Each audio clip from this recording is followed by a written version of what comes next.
HSC পরীক্ষা 2024-এর বরিশাল বোর্ডের বাংলা দ্বিতীয় পত্রের ব্যাকরণ অংশের সঠিক সমাধান এই ভিডিওতে তোমাদের সাথে শেয়ার করব। তোমরা মিলিয়ে দেখো তো তোমাদের কয়টা সঠিক হয়েছে। একের আমরা ক্ষয়ের উত্তরগুলো তুলে ধরছি। উচ্চারণ লিখতে বলা হয়েছে। অভিমানের উচ্চারণটা এভাবে লিখতে হবে। একাডেমির উচ্চারণ এরকম হবে, অদ্বিতীয় এর উচ্চারণ এরকম, দক্ষ এর উচ্চারণ এরকম, ব্যবধানের উচ্চারণটা এরকম, পদ্ম এর উচ্চারণটা এরকম, মর্যাদার উচ্চারণটা এরকম, কবিতার উচ্চারণটা এভাবে লিখতে হবে। তো তোমরা যেটা লিখেছো উত্তরগুলো একটু মিলিয়ে নাও। দুইয়ের উত্তরগুলো তোমার এখানে ক্ষয়ের উত্তরগুলো আমরা দেখিয়েছি। সো এটা হচ্ছে শুদ্ধ করে লিখতে হবে বানান। সো দায়িত্বর বানানটা এরকম লিখতে হবে, মনীষীর বানানটা এরকম, সন্ন্যাসীর বানানটা এরকম, স্টুডিয়ামেসের বাংলাটা তোমার বানানটা এরকম, কর্মজীবীর বানানটা এটা হচ্ছে কর্মজীবী এরকম লিখতে হবে, শ্রেণীর বানানটা এরকম, লবণের বানানটা এরকম, গ্রন্থবলি এটার বানানটা এরকম হবে। এবার আমরা তিনের উত্তরগুলো দেখব। তিনের ক্ষয়ের উত্তরগুলো দেখো। এখানে দুঃসাহসেরা এটার তোমার এটা হচ্ছে বিশেষ্য। তারপর অনেকক্ষণ এটার হচ্ছে ক্রিয়া বিশেষণ। আহা এটা হচ্ছে আবেগ। তারপর রয়েছে রোগা এটা হচ্ছে বিশেষণ। এরপর রয়েছে নরম হচ্ছে বিশেষণ।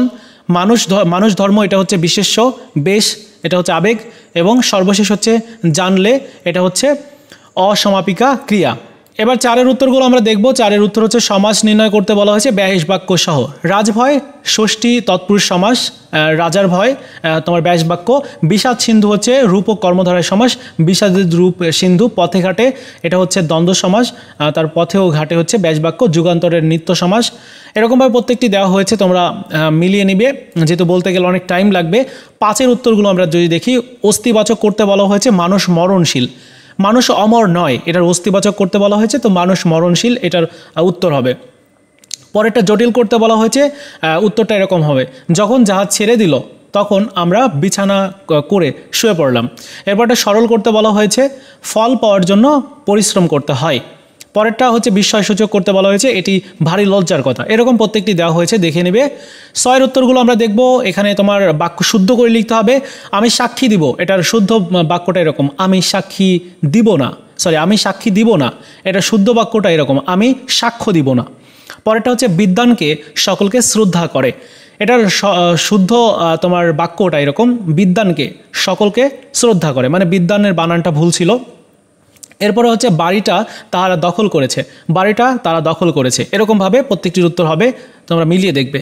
এবার আমরা ক্ষয়ের উত্তরগুলো যদি দেখি, মানে যারা অনুচ্ছেদে অপপ্রয়োগ শুদ্ধ করেছে যারা, তারা এভাবে এখানে লেখা রয়েছে, তোমরা একটু মিলিয়ে দেখবে। ওকে।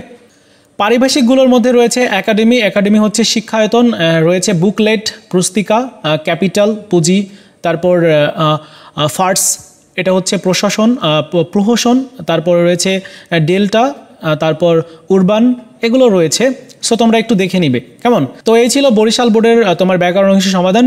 তোমরা মিলিয়ে দেখো যে তোমাদের কয়টা হয়েছে, প্রয়োজনে কমেন্টস করো। এই ছিল আজকের মতো ভিডিও। দেখা হচ্ছে নতুন ভিডিওতে। ভালো থাকো সবাই, ধন্যবাদ।